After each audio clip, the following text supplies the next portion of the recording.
I am Arthur, 34 years old. On a brisk Tuesday morning in October, I sat perfectly still inside a suffocatingly quiet courtroom in the Chatham County Courthouse, while my own mother stood on the witness stand and told a judge, under oath, that I was a complete failure who had manipulated my dying grandmother for her money. While I was fighting back tears, remembering the beautiful woman who had practically raised me and the agonizing months I spent watching cancer eat away at her frail body, my parents looked at me with absolute disgust from across the aisle. My mother, Margaret, gripping the polished wooden railing of the witness box so hard her knuckles were white, looked Judge Marcus Sterling dead in the eye. She took a deep breath, letting a perfectly manufactured tear roll down her powdered cheek, and said, "Arthur is just a useless son, Your Honor. He always has been. He disappeared for 10 years, contributed absolutely nothing to this family, and then swooped in at the very end to steal my mother-in-law's estate when she was too sick and confused to know what she was signing." They sneered at me right there in front of the bailiff, the stenographer, and the gallery packed with absolute strangers waiting for their own cases to be called. My older brother Julian sat right behind my parents, arms crossed over his chest, nodding vigorously at every poisonous word my mother spat out, looking like a king who had finally cornered a peasant. But there was a massive secret they didn't know. They had absolutely no idea about the life I had built during those 10 long years they spent ignoring my existence. They had no idea about my career, my reputation in this very city, and they certainly had no idea about the airtight legal trap they had just walked right into with their eyes wide open. And very soon, within the next 30 minutes of this hearing, those arrogant sneers would turn into desperate, panicked begging. Before I tell you exactly what happened to wipe the smug looks off their faces and bring their entire world crashing down, please hit that like button if you believe that justice always catches up to toxic people. And don't forget to let me know where you are watching from in the comments below. Now, let's go back to where this nightmare actually started. Sitting in that courtroom, listening to the woman who gave birth to me assassinate my character for a paycheck, you would think I would be boiling with rage. You would think I would be jumping out of my seat, screaming objection, defending my honor. But honestly, I just felt a cold, hollow sense of profound familiarity. Being called useless wasn't a new experience for me. It was the background music of my entire childhood. It was the label stitched into the collar of my shirt since I was old enough to understand words. The air in the courtroom was incredibly thick, smelling of old paper, floor wax, and the cheap cologne worn by Victor Thorne, the sleazy attorney my parents had hired. I could hear the faint ticking of the large analog clock on the back wall, echoing the pounding rhythm of my own heartbeat. My lawyer, Harrison Vance, sat right next to me. Harrison was a legal titan in our state, a man who charged $1,000 an hour for his time, but he was representing me for free. He didn't flinch as my mother spoke. He didn't jump up to object. He just calmly took notes on his yellow legal pad, the gold pen gliding across the paper, letting my parents dig their own grave word by word, lie by lie. On the other side of the heavy oak aisle sat my father, Richard. He was wearing a stiff charcoal suit that looked like it hadn't been dry cleaned since the late 90s. He kept adjusting his tie, looking incredibly pleased with himself. Beside him was Julian. Julian was 37 years old, wearing a flashy, tight-fitting designer suit that was undoubtedly purchased on a credit card he had absolutely no intention of paying off. He leaned back in his heavy leather chair, stretching his legs out, looking around the courtroom as if he owned the entire building. My mother was putting on the performance of a lifetime on the stand. She kept dabbing at her eyes with a lace tissue. She painted a vivid, completely fictional picture of a loving, tight-knit, perfectly normal American family that had been cruelly torn apart by a greedy, estranged, and sociopathic son. Her attorney, Victor Thorne, a guy known around town for being loud, aggressive, and taking high-profile cases just to get his face on local television, paced the floor like a hungry shark smelling blood in the water. He was eating up every second of this performance. He thought he had this lawsuit entirely in the bag. He genuinely believed he was dealing with a frightened, isolated young man who had no resources, no money, and no backbone to fight back against a coordinated family assault. I looked down at my hands, resting flat on the heavy mahogany defense table. I wasn't that frightened kid anymore. I hadn't been that kid in a very long time. But looking at my parents, looking at the pure venom in my mother's eyes when she glanced my way, I was suddenly transported back to the house I grew up in. A house where my mere presence was treated like an unfortunate inconvenience. They wanted to talk about my character in a court of law? They wanted to put my history on trial? Fine. But the truth about our family wasn't the polished, Homeowners Association approved version my mother was selling to the judge. The truth was dark. It was profoundly ugly. And it was the exact reason I had spent my entire adult life grinding my bones to dust, making sure I would never, ever have to depend on them for a single crumb of support. I thought the absolute worst of the trauma was over when I finally packed my bags and left home at 18. I thought I had outrun the ghosts of my childhood. I was so incredibly wrong. Growing up in our large, suburban house felt exactly like living in an expensive museum where I was the only person not allowed to touch the exhibits. My parents, Richard and Margaret, had 3 children, but if you walked into our living room and looked at the framed photo albums neatly arranged on the fireplace mantel, you would honestly think they only had 2. Julian was the undisputed golden child. He was the firstborn son, the handsome, charismatic high school athlete, the one my father proudly paraded around at neighborhood barbecues and country club dinners. Whatever Julian wanted, Julian got, no questions asked. He wanted a new guitar? It was in his room the next day. He wanted to go on a ski trip with his friends? My parents wrote the check. Then there was Cecilia, my younger sister by 5 years. She was the baby of the family, coddled and spoiled beyond belief, treated like a delicate porcelain princess who could do absolutely no wrong. If Cecilia broke a vase, my mother would ask if she had cut her hand. If I dropped a fork, I was screamed at for being clumsy and careless. And then there was me, Arthur, the middle child, the mistake, the placeholder. I learned very early on that love in my house was a strict currency, and my account was chronically overdrawn. I remember the Thanksgiving dinners with crystal-clear agony. The massive mahogany dining room table would be groaning under the weight of a huge roasted turkey, expensive wines, stuffing, and homemade cranberry sauce. The house would smell like cinnamon and butter. Julian would always be given the prime cuts of meat, the first massive slice of pumpkin pie. My parents would spend the entire 2-hour meal leaning in, asking him about his football games, his popularity, his grand plans for the future. They would coo over Cecilia's ballet recitals. I would sit at the far end of the table, near the kitchen door, silently pushing peas around my plate, completely invisible. If I tried to speak, if I tried to share a story about a book I read or a project I did at school, I was quickly interrupted or simply talked over as if I hadn't made a sound. Mostly, I was just instructed to go out to the freezing garage fridge to fetch more ice or clear the dirty plates while the real family enjoyed their dessert. I was smart. I worked hard. I got straight A's in every single subject. I thought maybe, just maybe, if I proved I was intelligent, if I brought home perfect scores, they would look at me the way they looked at Julian. I remember bringing home a flawless report card in my sophomore year of high school. I had worked for months to get the highest grade in my advanced calculus class.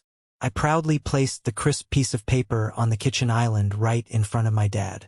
He barely glanced up from his morning newspaper, gave a dismissive, annoyed grunt, and physically pushed the report card off the counter to make room for his coffee mug. It fluttered to the floor. He didn't even say good job. The very next day, Julian brought home a report card with 2 Ds and an F in basic algebra. My parents actually took him out to an expensive steakhouse dinner to cheer him up, because they felt he was under so much tremendous pressure from his coaches.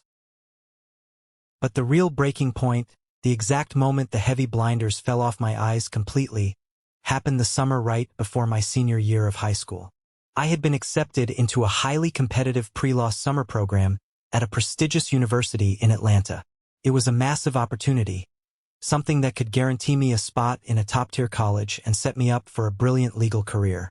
I had spent countless nights writing the essays, submitting the applications in secret. The only catch was the tuition. It wasn't astronomical, maybe $2,000, but it was much more than I could afford with my minimum wage part-time job stocking heavy boxes at the local Walmart.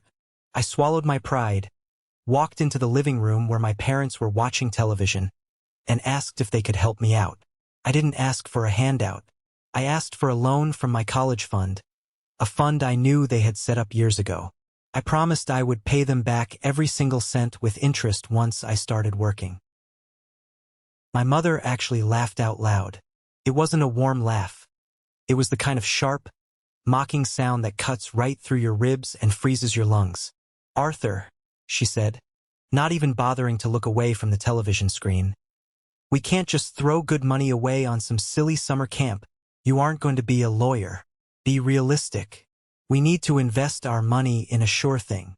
That sure thing turned out to be Julian's newest, most delusional obsession. Julian had decided, after dropping out of community college for the second time, that he was going to be a luxury entrepreneur. He wanted to start an exotic car rental business right there in our quiet suburb. Despite having zero business experience, zero financial literacy, and a terrifying history of crashing his own cheap sedans. Exactly 1 week after my parents told me they didn't have a single dime for my education, my father proudly marched into a bank, co-signed massive, high-interest loans, and drained a massive chunk of their retirement savings to fund Julian's wild dream. I remember standing in the driveway, holding a dripping black trash bag I was taking out to the curb, watching a massive flatbed truck pull up to our house. It delivered Julian's initial business fleet, a gleaming, jet black Porsche 911 and a bright, obnoxious yellow Lamborghini Huracan. The loud, aggressive roar of the engines shook the windows of our house. Neighbors were peeking through their blinds. The thick smell of fresh leather and high-octane fuel filled the humid suburban air. My parents were running around the driveway, taking dozens of photos of Julian leaning against the hood of the Lamborghini, popping a bottle of champagne, cheering as if he had just cured a major disease. I stood there by the smelly garbage cans, completely invisible as always. I watched the champagne foam run down the driveway. That was the day the absolute last shred of hope I had for their love died. It didn't fade away. It was brutally executed. I realized, with a terrifying clarity, that I was entirely on my own in this world. I didn't argue. I didn't yell. I didn't throw a fit. I quietly walked back inside, took on a second job washing greasy dishes at a 24-hour diner, and worked until my hands bled and my back ached permanently. I saved every single dollar, hiding the cash in an old shoebox under my bed. The only refuge I had left, the only person on this entire planet who looked at me and actually saw a living, breathing human being with a soul, was my grandmother, Eleanor. She was my dad's mother. She lived a few towns over in a modest, beautiful old Victorian house with a wraparound porch that smelled of blooming jasmine and dried lavender. Every Sunday, regardless of the weather, I would ride my beat-up, rusty bicycle for an hour just to sit on that porch with her. She was sharp as a tack, incredibly witty, and fiercely independent. While my parents treated me like a stray dog they were forced to feed, Grandma Eleanor treated me like an absolute treasure. We would sit on her creaky wooden porch swing, drinking cold sweet tea, and she would actually listen to me. She asked about my grades, my big dreams of becoming a civil rights lawyer, my deep-seated fears of failure. She never judged me. She never interrupted. The day I finally left for college, a state school I was paying for entirely on my own with crippling student loans and years of diner tips, nobody in my house even said goodbye. My parents were too busy in the garage, helping Julian desperately try to detail his Porsche for a client who ultimately never showed up. But Grandma Eleanor was waiting for me at the Greyhound bus station. She was leaning heavily on her cane, wearing her best Sunday dress. She hugged me so tight I thought my ribs would crack. She slipped a plain, sealed white envelope into my jacket pocket, patting my chest firmly. Inside was a handwritten note on her personalized stationery and $500 in crisp, new bills. I opened it on the bus. The note read, "Arthur, my brave, brilliant boy, the people who refuse to see your value do not get the right to price you. You are worth the world. Go build an empire. I love you always." I held that envelope against my chest for the entire 5-hour bus ride to Atlanta. I looked out the window at the passing highway, and I made a silent, unbreakable vow to myself. I promised that I would never be poor, I would never be helpless, and I would never, ever let my toxic family make me feel small again. I disappeared completely into my new life, determined to prove them all wrong through sheer, undeniable success. I thought I had escaped the toxicity forever. I thought cutting them off was the end of the story.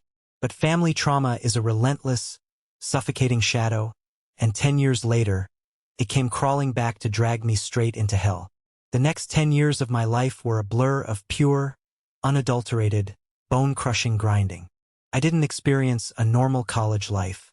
I didn't go to wild frat parties on the weekends. I didn't take relaxing spring break vacations to the beach. I ate cheap, sodium-packed ramen noodles in the basement of the law library at 3 in the morning, surrounded by towering, intimidating stacks of constitutional case law books. I worked 3 different part-time jobs just to keep a roof over my head while maintaining a 4.0 GPA. The hard work paid off. I graduated at the absolute top of my class. I passed the grueling state bar exam on my very first try, scoring in the top 1 percentile. I started working my way up the legal ladder in Savannah, starting as a junior associate at a cutthroat firm before realizing my heart wasn't in corporate defense. I wanted to help people. I transitioned to becoming a defense attorney, focusing intensely on civil rights and complex family law. I specifically took the nightmare cases that other lawyers actively avoided, the messy, traumatic divorces where a wealthy, powerful spouse was using high-priced lawyers to crush a vulnerable one, the terrifying custody battles where innocent children were being used as leverage by narcissistic parents. I fought tooth and nail in courtrooms for people who felt exactly like I did growing up. Voiceless, terrified, and completely invisible. Eventually, my reputation grew so large that I opened my own firm. Business absolutely boomed. I had a team of paralegals and junior partners working under me. I was making a massive, life-changing salary. But the money wasn't enough. I wanted to leave a legacy. So, I used a large portion of my own wealth to found a nonprofit organization, the Eleanor Legal Foundation, named after the only woman who believed in me. We provided completely free legal representation to domestic abuse survivors and foster children navigating a broken system. I was respected by judges, feared by opposing counsel, and beloved by my clients. To my biological family, however, I remained a total ghost.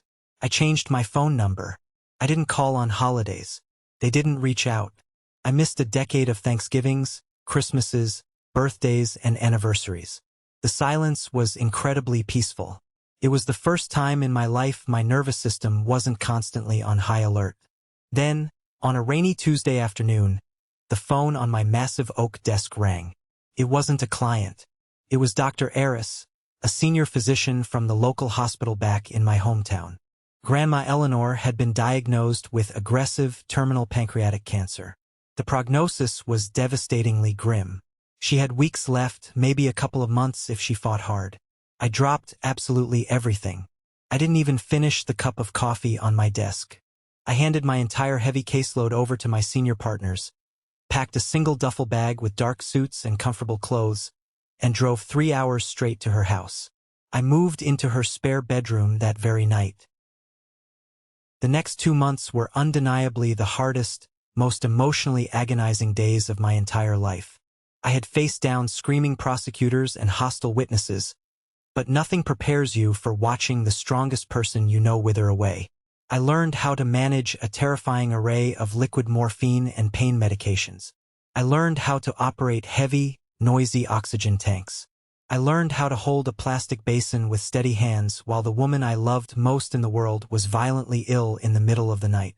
I barely slept, dozing on a small, uncomfortable cot right at the foot of her bed so I could hear her breathing. Do you want to know exactly where my biological family was during this nightmare? My father never came. Not once. He told a neighbor who bumped into him at the grocery store that he couldn't handle hospitals, and seeing his mother sick depressed him too much. Julian was entirely too busy. His ridiculous luxury car rental business had predictably crashed and burned years ago in a spectacular fireball of debt, and he was currently jumping from one failed multi-level marketing scheme to the next, still living comfortably in my parents' basement rent-free. Cecilia, the princess, sent a generic store-bought get-well-soon card with a printed signature. My mother, Margaret, visited exactly once during those grueling 8 weeks. She walked into Eleanor's sterile, medical equipment-filled bedroom on a Tuesday afternoon, loudly complaining about the highway traffic and the humidity. She stood awkwardly at the foot of the bed, her arms crossed, refusing to even touch Eleanor's fragile, bruised hand. After 5 agonizing minutes of shallow, forced small talk about the weather, my mother looked around the beautiful, antique-filled room, her eyes calculating the value of the vintage furniture. She looked at my dying grandmother and actually asked, "So, Eleanor, have you had the house appraised recently? Real estate prices in this specific neighborhood are skyrocketing right now. It would be a shame not to know the market value." Eleanor, weak but still possessing a spirit of pure steel, looked at her daughter-in-law with an expression of absolute, freezing ice. She gathered her breath, looked Margaret in the eye and rasped, "You can leave my house now, Margaret, and don't bother coming back." My mother scoffed, huffed loudly, smoothed her expensive skirt, and walked out without another word. That was the absolute last time any of them saw her alive. When Grandma Eleanor finally passed away a week later, holding my hand as the sun came up, the grief was so heavy it nearly crushed my lungs.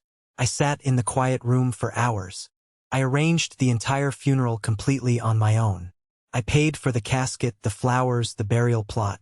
My parents, Julian, and Cecilia showed up to the church ceremony wearing expensive, tailored black designer clothes, playing the part of the deeply grieving family for the benefit of the watching neighbors.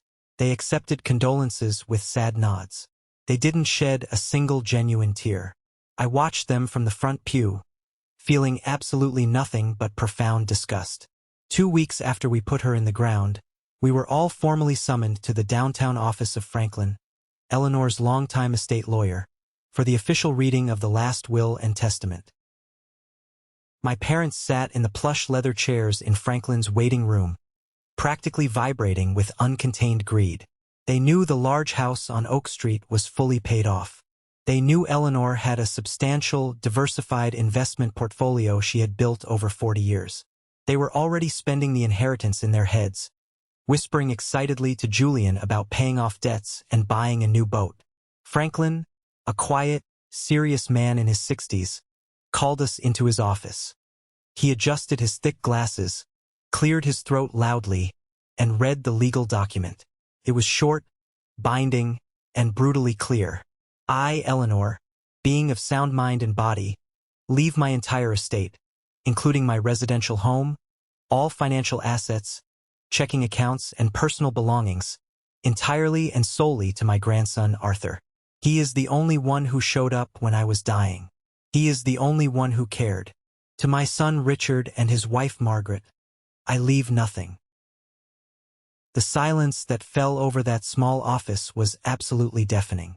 You could hear a pin drop, and then the explosion happened. My father turned purple. He slammed his heavy fist onto Franklin's glass desk so hard the coffee cups rattled. My mother jumped out of her chair and started screaming hysterically, her face turning a mottled, furious red. "This is a mistake. This is illegal," she shrieked, pointing a shaking finger directly at my face. "He brainwashed her. He isolated a sick, confused old woman and forced her to sign this garbage." Julian stepped forward, looking like he wanted to punch me. "You little rat. You planned this the whole time." I sat there quietly in my chair, looking at the three of them acting like rabid animals deprived of a meal. I didn't raise my voice. I looked at my mother and said evenly, "She wasn't isolated, Mother. She was just sitting in her room, waiting for people who never bothered to knock." I stood up, buttoned my suit jacket, and walked out of the office, leaving them throwing a massive, screaming tantrum in the lobby. I honestly thought the money would be legally transferred to me, probate would clear, and that would be the permanent end of it. I severely underestimated the terrifying lengths desperate people will go to. A few days later, my cousin Leo reached out. Leo was my dad's nephew, someone I used to play video games with when we were kids before the family completely fractured. He called my cell phone, saying he heard through the grapevine about the massive family drama and wanted to check on me to see if I was holding up okay. He sounded genuine. He offered to buy me a beer and just let me vent. I was emotionally exhausted, deeply grieving my grandmother, and frankly, I just wanted someone in my bloodline to be normal and kind. I foolishly agreed. We met at a dimly lit, sticky-floored local pub called O'Malley's. Over 3 pints of beer, I poured my heart out. I vented about my parents' disgusting absence during Eleanor's final days, the severe trauma of providing hospice care alone, and how I just wanted to protect Eleanor's legacy from their greedy claws. I told him I finally had the control to make sure they never touched her things. Exactly 2 weeks later, while I was sitting in my office reviewing a brief, a process server walked through my glass doors and handed me a thick manila envelope. I had been served with a massive civil lawsuit. My parents were officially contesting the will, suing me for undue influence, fraud, and elder abuse, and their primary, highly touted piece of evidence attached to the discovery file? An audio recording. Leo had worn a hidden wire to the pub. He had secretly recorded our entire 2-hour emotional conversation, and then he, or whoever my parents hired, had maliciously spliced and heavily edited the audio file. They cut out all my context about hospice care, rearranging my vulnerable words so it sounded like I was arrogantly bragging about taking aggressive control of Eleanor's life, isolating her from the loving family, and manipulating her mind just to secure the massive bag. Cousin Leo had completely sold me out to my parents for a promised, lucrative cut of the inheritance. They thought they had me completely cornered. They thought the edited tape and their coordinated lies would destroy me in probate court, bankrupt me with legal fees, and force me to hand over the keys to the house. But they didn't realize that in their blind, rabid greed, they had just declared total legal war on a man who practically lived, breathed, and hunted in a courtroom. The exact moment I finished reading the thick, heavily stapled lawsuit document, the anger inside me evaporated, replaced instantly by a cold, hyper-focused, terrifying calm. I wasn't the grieving, heartbroken grandson anymore. I wasn't the traumatized little boy looking for his mother's approval. I was Arthur the litigator. I was the man who tore apart hostile witnesses for a living, and they had just stepped into my arena. I knew the golden rule of law. Any lawyer who represents himself has a fool for a client. Emotions cloud judgment, and I needed someone cold and clinical to execute this execution. So, I picked up my phone and called Harrison Vance. Harrison was a heavyweight legal brawler. We had faced off on opposite sides of the aisle a few times over the years, and the man was an absolute legal bulldog. He was brilliant, ruthless, and highly respected by every judge in the district. When I walked into his massive corner office, handed him the lawsuit file, and explained the entire twisted situation with the edited tape and my parents' claims, a slow, incredibly dangerous smile spread across his weathered face. "Arthur," Harrison said, tossing the file onto his polished mahogany desk with a loud smack. "They brought a cheap plastic butter knife to a thermonuclear gunfight. Let's completely dismantle them." The opposition was represented by Victor Thorne. Thorne was exactly the kind of lawyer you hired from a late-night television commercial or a highway billboard, flashy pinstripe suits, a booming, theatrical voice, and a reputation for using aggressive, underhanded tactics meant to bully the other side into a quick, panicked financial settlement. His very first move was to try and drown us in massive discovery requests. He demanded my personal bank statements, 10 years of my full tax returns, my entire cellular phone history, and every single medical document related to Eleanor's cancer treatment. He wanted to exhaust me. He wanted to paint a convincing picture for the judge of me as a broke, desperate, estranged kid who desperately needed a massive payday and manipulated a dying woman to get it. I sat in Harrison's office, looking at the towering stack of subpoenas Thorne had sent over. "Give them everything," I told Harrison, my voice devoid of any emotion. "Every single piece of paper. Let them drown in it. Let them waste their billable hours reading about my nonprofit donations. But I wasn't just going to play defense. While Thorne was wasting his precious time combing through my absolutely flawless financial records, my brilliant lead assistant, Elena, and I launched our own massive counter-investigation. In civil litigation, discovery goes both ways.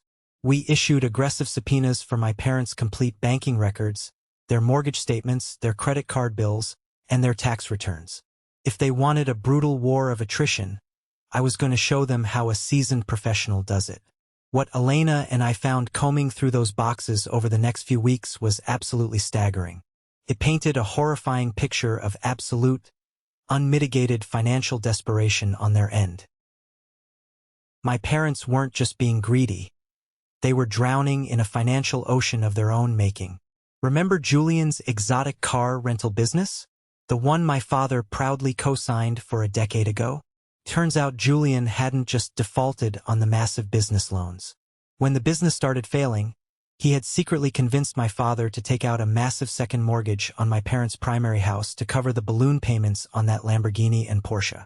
Both luxury cars had been repossessed by the bank years ago after Julian crashed one and stopped paying for the other. But the massive debt remained, compounding at a horrifying, predatory interest rate. But incredibly, that wasn't even the worst part of their financial autopsy. Elena tracked a series of massive, panicked wire transfers leaving my parents' 401k and retirement accounts over the last 5 years.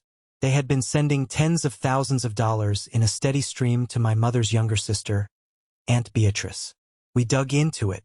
Beatrice had convinced them to invest their entire life savings into a can't-lose, guaranteed return, luxury real estate development project in Florida.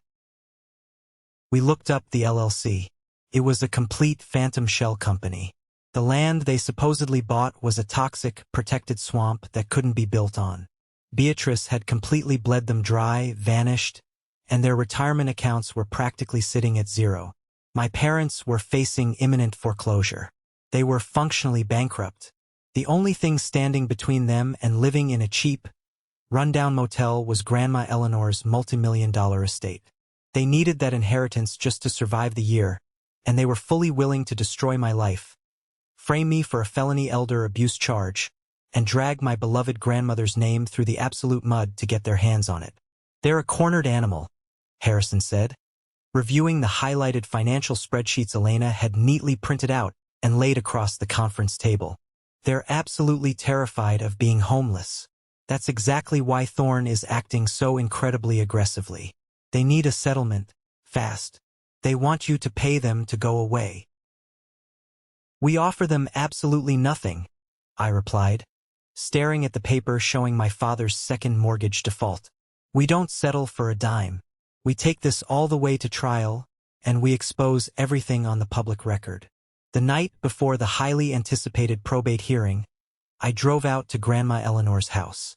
The property was legally in probate limbo, untouchable until the judge ruled, but I still had the heavy brass keys. I sat on the old creaky wooden porch swing, the autumn air cooling rapidly as the sun dipped below the treeline. The sweet scent of dried lavender still lingered in the overgrown garden. I drank black coffee from a metal thermos, staring out at the quiet, peaceful street. Tomorrow morning, my character was going to be publicly assassinated by the two people who were biologically supposed to protect me. They were going to play that doctored, malicious tape. They were going to lie under oath to a judge. They were going to try to paint me as a calculating monster. I reached into the breast pocket of my jacket, where I permanently kept the old, slightly wrinkled white envelope Eleanor had given me at the bus station over a decade ago. I ran my thumb over her elegant handwriting. "Those who don't see your value don't get to price you." I wasn't nervous. My heart rate was steady. I was profoundly ready. I had the absolute truth. I had the devastating financial evidence. And I knew that Judge Sterling was notoriously intolerant of perjury and nonsense in his courtroom. I took a deep, cleansing breath of the night air, closed my eyes, and prepared my mind for the slaughter. Tomorrow, the invisible, useless child was going to bring down their whole house of cards, brick by brick. I just didn't expect how spectacularly bright the explosion was going to be. The morning of the probate hearing finally arrived, bringing with it a thick, suffocating humidity that hung over the city of Savannah. I walked up the wide, worn marble steps of the Chatham County Courthouse, a building I knew intimately.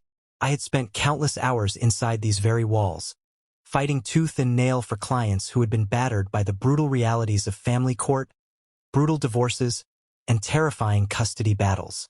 The courthouse always buzzed with a specific, chaotic energy, a mix of high-stakes anxiety, aggressive posturing by expensive attorneys, and the quiet, desperate tears of people whose lives were falling apart. Usually, I was the armored shield for those people. Today, I was the one sitting in the crosshairs. But unlike the terrified clients I usually represented, I felt an eerie, absolute calm settling deep into my bones. I pushed through the heavy wooden double doors of courtroom 4B. The air inside smelled faintly of lemon floor wax and old paper. I took my seat at the heavy mahogany defense table. My attorney, Harrison Vance, sat down next to me. Harrison was a legal titan in our state. He wore a perfectly tailored navy suit, and his demeanor was completely relaxed. He opened his thick, meticulously organized leather binder, placed his expensive gold pen on top of his legal pad, and leaned back in his chair. He didn't look like a man preparing for a difficult battle. He looked like a man who already knew the final score of the game. Across the center aisle, the plaintiff's table was a stark contrast. My parents, Richard and Margaret, looked as though they had already won the lottery and were simply enduring a minor administrative delay before collecting their massive, unearned payout. My father was wearing a stiff charcoal suit that looked like it hadn't been properly tailored since the late 1990s. He kept adjusting his tie, whispering aggressively to their attorney, Victor Thorne. My mother was dressed in a conservative, highly calculated beige dress, clutching a lace handkerchief in her lap, ready to deploy fake tears at a moment's notice. Right behind them, sitting in the front row of the public gallery, was my older brother, Julian. He had shown up wearing a flashy, tight-fitting designer suit that screamed of credit card debt. He sat with his legs wide open, his arms crossed tightly over his chest, looking around the courtroom with a smug, highly arrogant expression. He occasionally leaned forward over the wooden divider to whisper what he probably considered brilliant legal strategy into my mother's ear. They had completely convinced themselves that this lawsuit was a mere, simple formality. They genuinely believed that Victor Thorne, their loud, aggressively tanned, billboard advertising lawyer, was going to easily steamroll right over me. They thought they could bully me into handing over Grandma Eleanor's inheritance, the real estate, and the financial portfolio without breaking a sweat. The heavy wooden door behind the bench swung open, and the bailiff called the room to order. Judge Marcus Sterling took his seat. Judge Sterling was a highly respected, deeply serious man who absolutely did not tolerate fools, perjury, or theatrical nonsense in his courtroom. He had a fierce reputation for reading every single page of discovery submitted to his chamber before he ever put his black robe on. He adjusted his reading glasses, looked over the massive file in front of him, and nodded for the plaintiffs to begin. Victor Thorne stood up, buttoned his expensive suit jacket with a dramatic flourish, and approached the wooden podium with the swagger of a man who loved the sound of his own booming voice. He spent the first 20 agonizing minutes of the hearing painting a picture so wildly inaccurate and deeply fictional that it bordered on science fiction. He described my parents, Richard and Margaret, as deeply devoted, intensely loving caregivers who had been completely blindsided by a manipulative, money-hungry, estranged son. He confidently threw around heavy, damaging legal terms like fraud, coercion, and felony elder abuse. He desperately tried to construct a believable narrative for the judge where I had swooped into town at the final hour, aggressively isolated Grandma Eleanor from her supposedly loving family, and forcefully coerced her into changing her will to secure a massive payday for myself. "Your Honor," Thorne boomed, gesturing dramatically toward my parents. "My clients have suffered an unimaginable emotional trauma. They were robbed of their final precious moments with their beloved mother by a calculating, greedy individual who saw a vulnerable, heavily medicated old woman and saw nothing but dollar signs. We will prove that Arthur executed a malicious campaign of isolation and undue influence. After his ridiculous opening statement, Thorne called my father to the witness stand. My father walked up, took the oath with a completely straight face, placed his hand on the Bible, and swore to tell the whole truth. He sat in the wooden witness box, adjusted his cheap tie again, and began to lie to the court with a level of ease and practiced comfort that honestly disturbed me on a psychological level. Under Thorne's highly leading, carefully rehearsed questions, my father described a beautiful, close-knit, entirely fabricated relationship with his mother.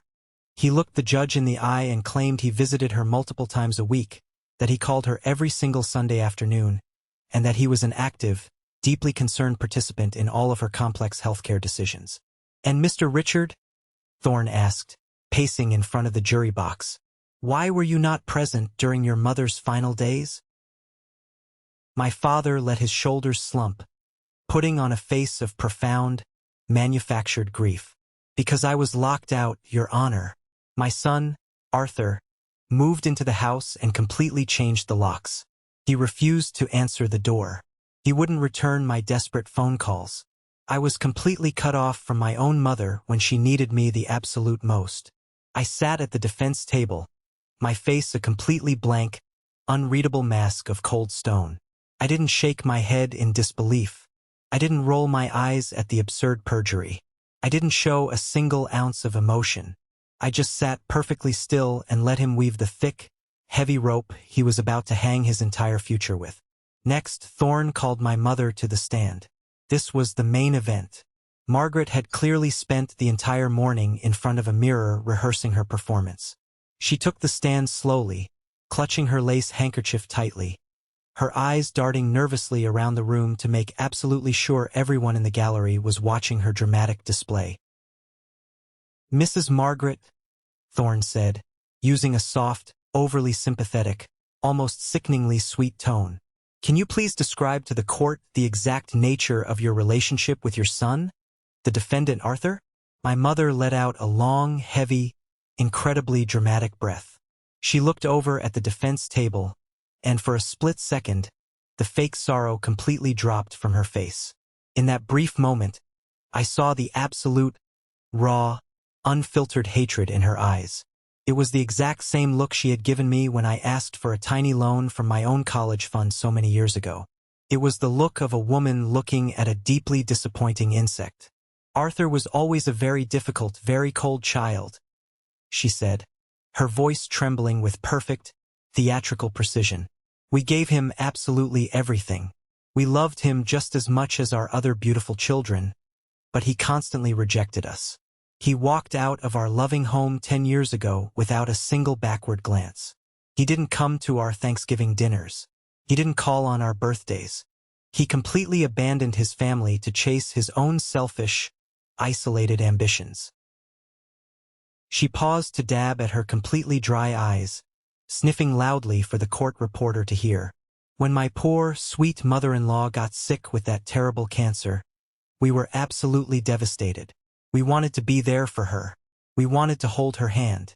But Arthur suddenly appeared out of nowhere after a decade of silence. He moved into her beautiful house and absolutely refused to let us see her. He manipulated a dying, heavily medicated old woman. He poisoned her fragile mind against us just so he could steal the valuable real estate and the money she had always promised to us to help support our family." Thorne leaned forward, resting his elbows heavily on the wooden podium, sensing the climax of his direct examination. "And Mrs. Margaret, why do you think your own son would do such a terrible, destructive thing to his own loving family?" My mother gripped the wooden railing of the witness box. She raised her chin, looked Judge Marcus Sterling dead in the very center of his eyes, and delivered the exact line she had been waiting her entire miserable life to say on the public record. "Because Arthur is just a useless son, Your Honor. He always has been. He has never contributed a single positive thing to this family. He is a total failure who couldn't make it out there in the real world on his own. So he decided to prey on a vulnerable, sick woman to get a free ride." A heavy, suffocating silence fell over the entire courtroom. In the gallery, I could see Julian smirking widely out of the corner of my eye. My father nodded solemnly, playing the part of the heartbroken patriarch. Victor Thorne looked up at the judge, clearly expecting a reaction of profound sympathy and outrage for these poor, intensely victimized parents. I didn't react. I didn't break eye contact with the woman who gave birth to me. I just sat there, breathing evenly, feeling the cold, hard-polished wood of the defense table under my fingertips. I let the toxic words hang in the heavy air. Useless son. Total failure. It was the absolute culmination of 34 long years of psychological and emotional abuse, finally packaged up and presented under oath in a court of law. I leaned over to Harrison Vance, never taking my eyes off my mother, and whispered very quietly, "Let's end this right now." Harrison Vance stood up slowly from his heavy leather chair. He didn't rush. He didn't look angry, flustered, or intimidated by the heavy emotional performance that had just taken place. He looked exactly like a highly experienced poker player who had just been dealt an unbeatable royal flush and was simply taking a moment to decide exactly how much money he was going to take off the table before ending the game. "No questions for this witness at this time, Your Honor," Harrison said, his deep voice completely calm and level. Victor Thorne looked visibly confused. He blinked rapidly, clearly thrown off his rehearsed script. My mother looked deeply disappointed, as if she had spent weeks preparing for a brutal, screaming cross-examination and was intensely upset she didn't get the opportunity to deliver more of her carefully memorized, venomous lines. She stepped down from the elevated witness box and returned to her seat next to my father, looking incredibly smug, assuming Harrison's lack of questions meant we had completely surrendered. Thorne confidently approached the wooden podium once again, straightening his bright silk tie.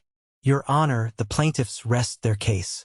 We firmly believe the deeply moving testimony you just heard, combined with the incredibly disturbing audio recording submitted into evidence, clearly demonstrates a textbook, undeniable case of undue influence, coercion, and elder abuse." Judge Marcus Sterling did not look at Victor Thorne. In fact, he had completely stopped taking notes halfway through my mother's dramatic testimony. He slowly took off his thick reading glasses, placed them carefully and deliberately on his polished desk, and folded his hands tightly together. He looked over at my parents' table, his facial expression completely unreadable and stoic, before slowly locking his piercing eyes directly onto Victor Thorne. "Mr. Thorne," Judge Sterling said, his voice low, steady, and carrying an incredibly dangerous edge that made the temperature in the room drop. "Before I allow Mr. Vance to present the defense's case, I have a very simple, straightforward question for you." "Of course, Your Honor. Anything," Thorne replied, flashing a bright, overly confident, artificially whitened smile. "Do you have absolutely any idea who the defendant in this case actually is? Do you really not know who Arthur is?" Thorne blinked again, his bright smile faltering slightly at the edges.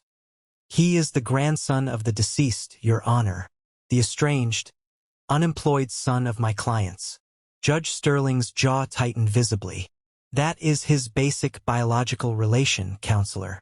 I am asking if you, as a licensed officer of this court, did even a basic 5-minute Google background check on the man you just aggressively accused of being a desperate, unemployed fraud in my courtroom." The courtroom went absolutely dead silent. The stenographer's fingers hovered completely still over her mechanical keyboard. My parents' smug, victorious expressions instantly vanished, replaced by a sudden, creeping, terrifying confusion. Julian stopped leaning forward over the gallery divider and sat back, suddenly looking highly uncomfortable. Thorne swallowed hard, a drop of sweat forming on his heavily tanned forehead. I relied entirely on the comprehensive background information provided by my clients, Your Honor." Judge Sterling picked up a thick, heavily tabbed file from his desk and opened it with a loud snap.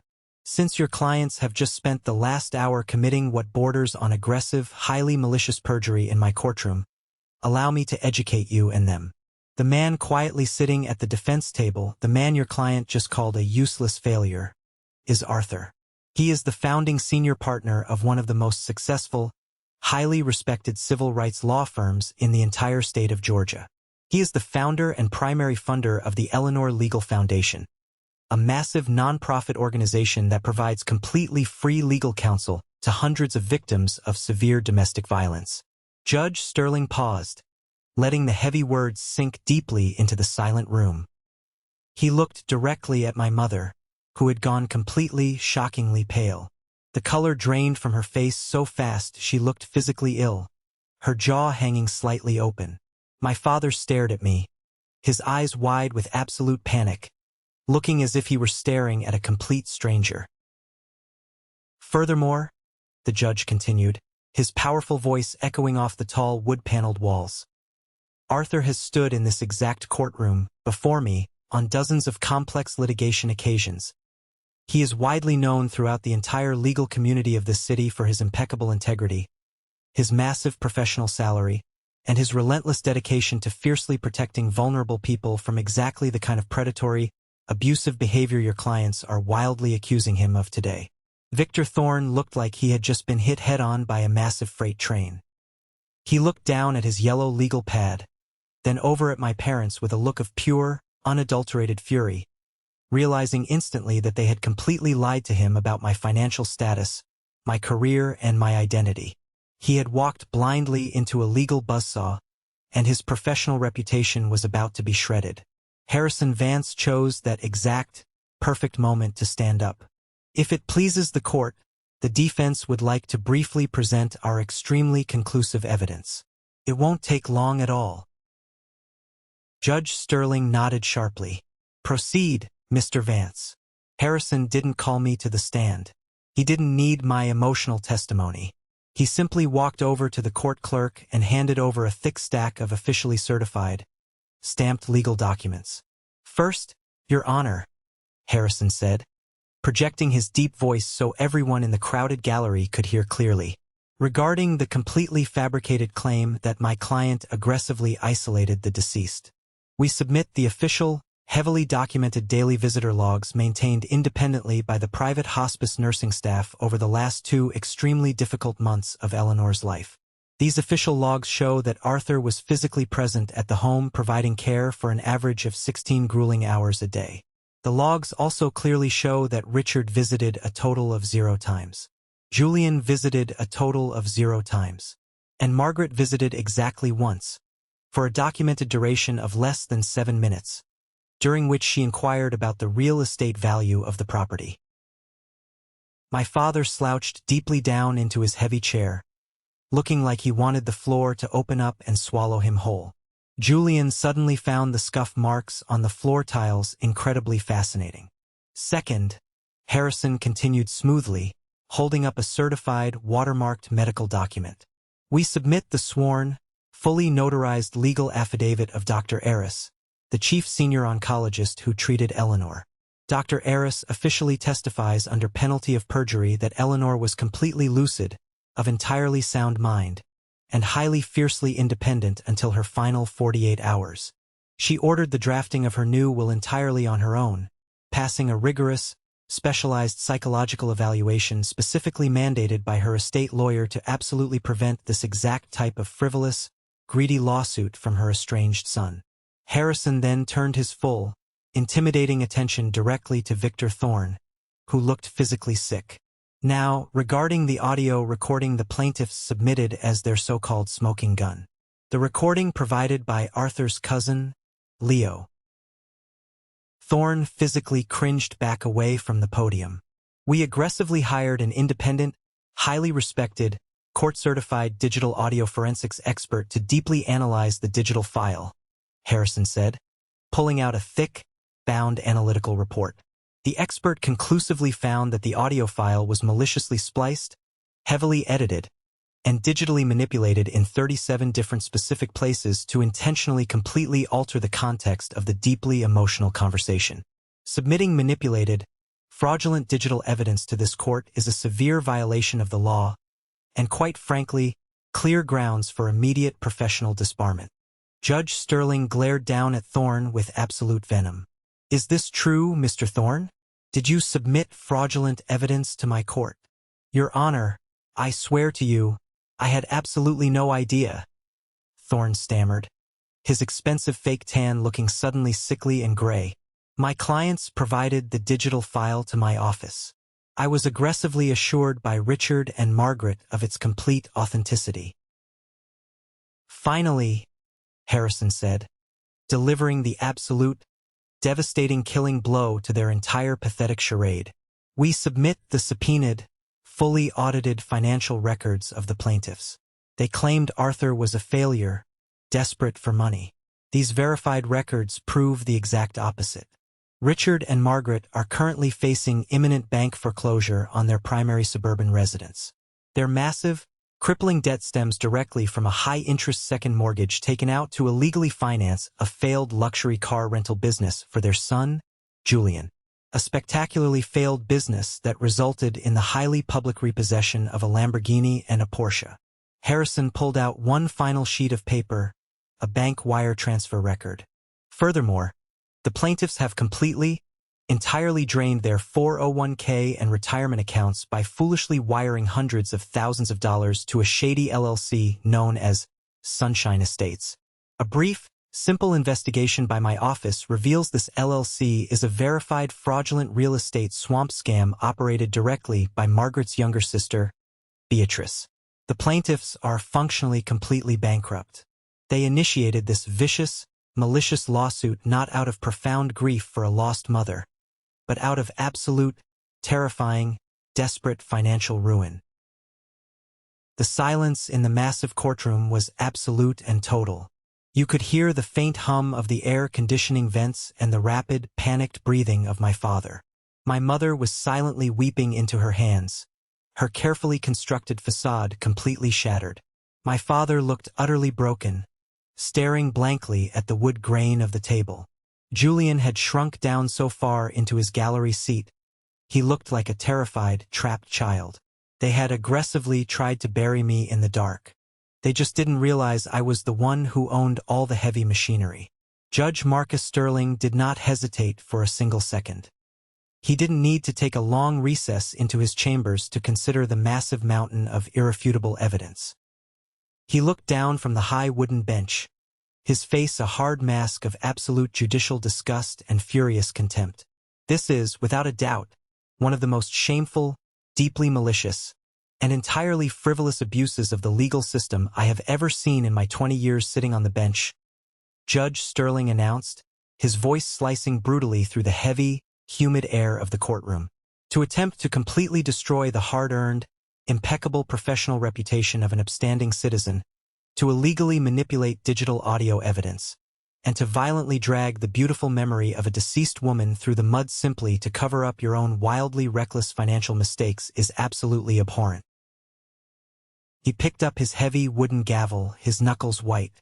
"The plaintiff's ridiculous petition to contest the last will and testament is dismissed with extreme prejudice. The estate of Eleanor will be immediately released from probate limbo and transferred entirely and wholly to the defendant, Arthur.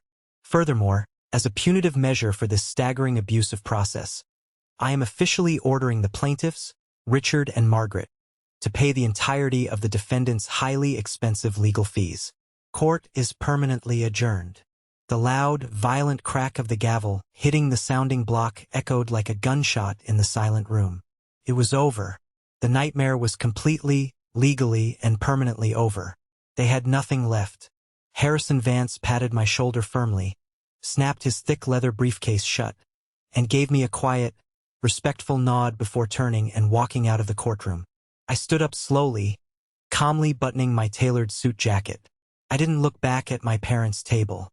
I didn't glance at Julian in the gallery. I simply turned and walked down the center aisle, pushing through the heavy wooden double doors out into the bright, echoing marble hallway of the courthouse. I was walking toward the bank of elevators when I heard the frantic, desperate clicking of heels, rapidly approaching behind me on the marble floor. "Arthur! Arthur! Please wait. Just wait a minute." I stopped walking and slowly turned around. My mother was practically sprinting toward me, her face heavily streaked with ruined, running makeup, her chest heaving as she struggled to catch her breath. My father was a few slow paces behind her, looking completely physically defeated, his shoulders slumped, his eyes staring at his own shoes. Julian was nowhere to be seen. The golden child had clearly bolted for the emergency exit the exact second the judge's gavel came down, instantly running away from the massive consequences he had actively helped create. My mother stopped a few feet away from me. She looked up into my face, her eyes wide, frantically trying to force a look of maternal desperation and profound love that I knew for a fact did not exist. "Arthur, please," she begged, her voice shaking violently. "You have to understand us. We were just so incredibly stressed. The mounting debts, the constant calls from the bank, the terrifying foreclosure notices. Beatrice completely stole everything we had saved. We panicked. You're a wealthy, highly successful lawyer now, Arthur. You have so much money and a massive salary. We just needed a little bit of help. You can't let the bank take our family house. You're our son. We're family. Please." I looked down at the pathetic woman who had spent 34 years meticulously making sure I knew I was completely worthless. I looked at the broken father who had completely ignored my entire existence simply to cater to a golden child who had ultimately destroyed their lives. "We are not family," I said, my voice completely quiet, incredibly cold, and absolutely final. "Family is supposed to fiercely protect you. You tried to frame me for a felony elder abuse charge so you could pay off a high-interest loan on a repossessed Lamborghini. You stood on a public witness stand and called me a useless failure under oath in front of a judge." "I didn't mean it. I swear I didn't mean it," she cried hysterically, reaching out a shaking hand to grab my arm. I took a sharp, fast step back, refusing to let her toxic fingers touch my suit. "Yes, you did. You meant every single vicious word of it. You just didn't realize until 10 minutes ago that the useless son was the absolute only person on this entire planet capable of saving you from your own stupidity. But I am not going to save you. Do not ever contact me again. Do not send me letters. If you call my phone, if you show up at my law office, or if you ever come anywhere near Grandma Eleanor's real estate property, I will file a legal restraining order so incredibly fast it will make your head spin." I turned my back on them, stepped into the waiting elevator, and watched the heavy steel doors slowly slide shut on their shocked, horrified, completely ruined faces. That was the absolute last time I ever spoke to my biological parents. Fast forward exactly 1 full year. The heavy, unavoidable consequences of their actions finally caught up to them in a brutal, undeniable wave of absolute reality. Without the massive financial safety net of Eleanor's inheritance to save them, the bank officially foreclosed on the large suburban house. The property was seized to aggressively pay off the toxic second mortgage and the lingering, heavily compounded debts from Julian's exotic car disaster. Richard and Margaret were forced to pack whatever meager belongings they could fit into a small rented moving truck and move into a tiny, cramped, deeply depressing 2-bedroom apartment on the bad side of town. Julian, naturally, did not move into that tiny apartment with them to help pay the rent or take care of them. The exact moment the money completely dried up and the big house was gone, the golden child vanished into thin air. He packed his bags in the middle of the night and moved to Florida, chasing another highly delusional get-rich-quick scheme, leaving his elderly, entirely bankrupt parents to fend entirely for themselves. Cousin Leo, the treacherous rat who recorded me at the pub, was completely ostracized by the rest of the extended family once the absolute truth about his manipulation came out. They all got exactly what they deserved. But for me, the most profound, emotionally shattering moment of deep healing didn't come from watching their inevitable financial downfall. It came from a highly unexpected delivery. A month after the trial concluded, I was sitting in my corner office reviewing a brief when my assistant Elena brought in a small, padded manila envelope that had been hand-delivered by a private courier. It was from Franklin, Eleanor's estate lawyer. Inside was a small silver USB drive and a short handwritten note that simply read, "She explicitly told me to give this to you only after the dust completely settled." I plugged the small drive into my laptop. A video file popped up on the screen. I clicked play, my heart pounding in my chest. There was Grandma Eleanor. She was sitting in her favorite floral armchair in her bright living room, looking physically frail but incredibly mentally sharp. She smiled directly into the camera lens, radiating warmth. "Hello, my brave, brilliant Arthur," she said, her voice warm, steady, and incredibly familiar. "If you are watching this video, it means I am gone, and the terrible, ugly storm has finally passed. I know exactly what Richard and Margaret did. I knew they would try to aggressively contest the will. I knew they would try to violently drag your good name through the mud because they are desperately drowning in their own terrible financial choices." Hot tears immediately blurred my vision. I leaned closer to the bright screen, unable to breathe.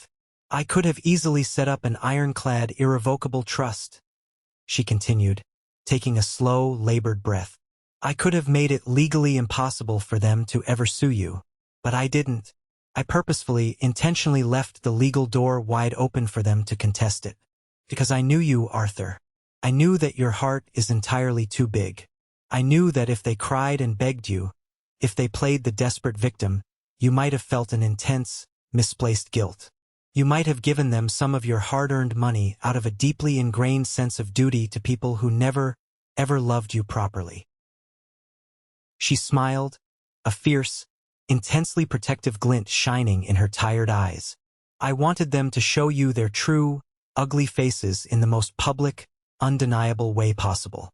I wanted the court, the law, and the entire world to officially vindicate you. I wanted you to see them actively try to destroy you, so you could finally, permanently cut the toxic cord without a single ounce of lingering guilt or regret. You are entirely free now, my sweet boy. Go live your beautiful, massive life. I am so incredibly proud of you." The video ended, fading to black. I sat at my heavy desk, covered my face with my shaking hands, and sobbed. I wept deeply for the beautiful, incredibly wise woman who loved me so fiercely. She intentionally engineered a massive legal trap from beyond the grave just to fiercely protect my heart. She had given me the ultimate priceless gift: absolute permanent freedom.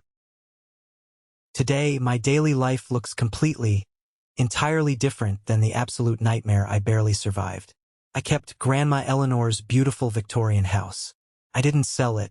Instead, I spent months meticulously renovating it, replacing the old shingled roof, updating the ancient plumbing, and painting the interior walls in bright, warm, incredibly welcoming colors.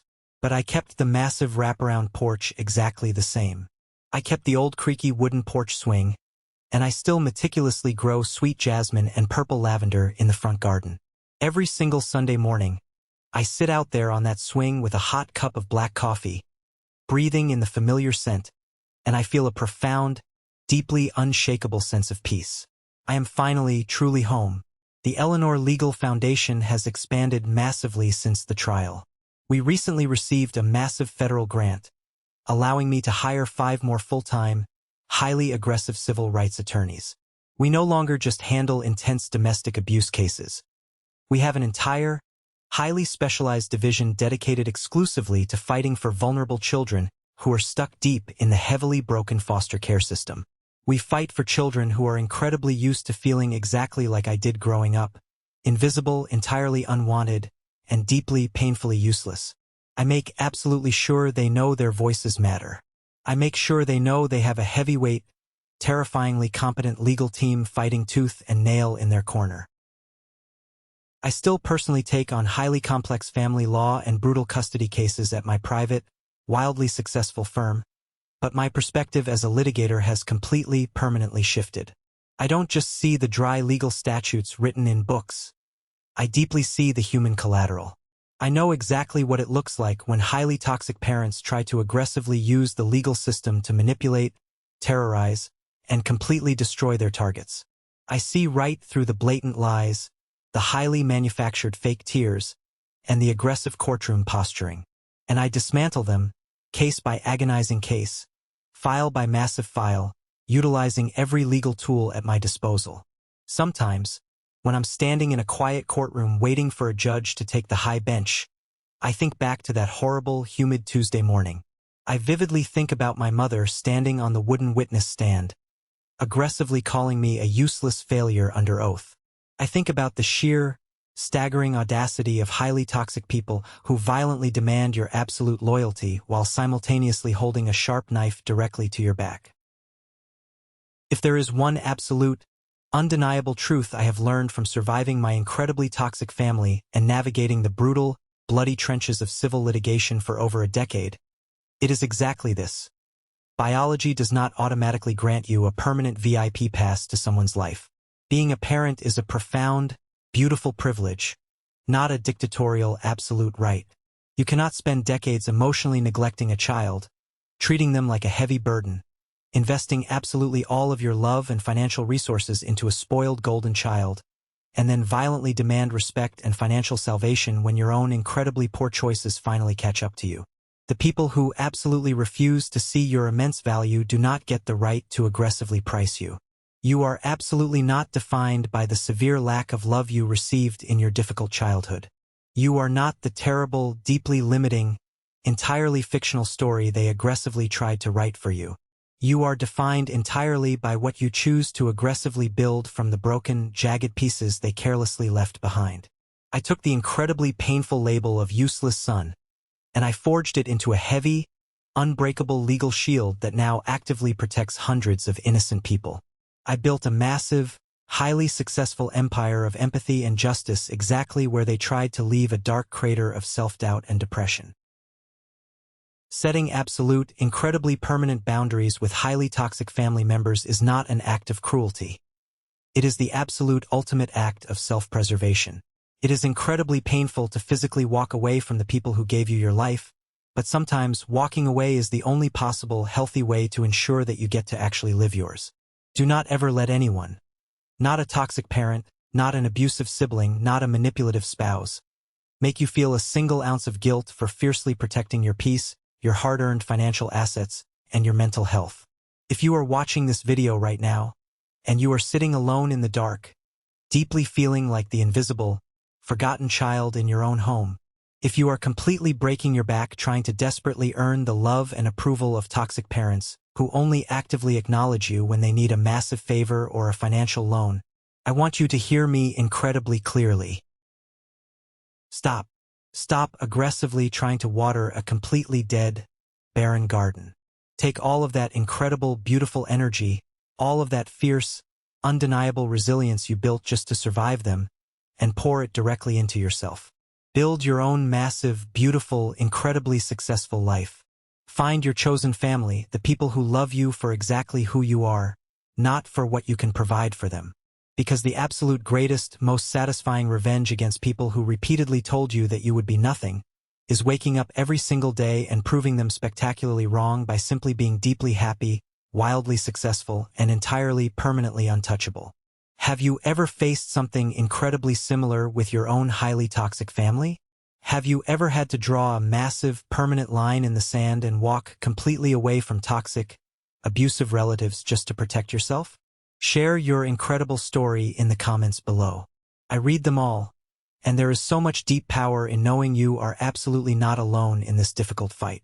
And don't forget to aggressively hit the like button on this video and subscribe to the channel so you absolutely don't miss the next journey. Thank you so incredibly much for listening to my story today. Keep building your empire and never look back.